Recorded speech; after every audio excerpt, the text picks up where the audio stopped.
Hello, my name is Mark Blocker. In this segment we're going to cover how to replace a headlight bulb. Okay, the headlight bulbs are mounted in the back side of the headlight assembly. Sometimes they're covered by other devices, plastic air intake ducts, maybe an overflow reservoir tube, something of that nature that may prevent you from getting access to the light bulb itself might have to be removed prior to replacing the headlight.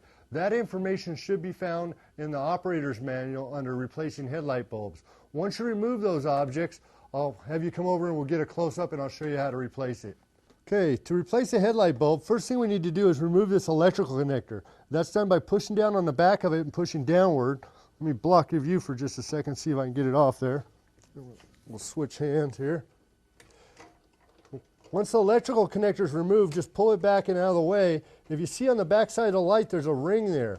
And if you squeeze in on that outer ring, it's got locking devices, and twist counterclockwise, that'll release and allow you to pull the light bulb assembly out itself. And to replace the bulb assembly, you just want to use the reverse procedure. Make sure not to touch the bulb with your fingers. Install it back into the socket.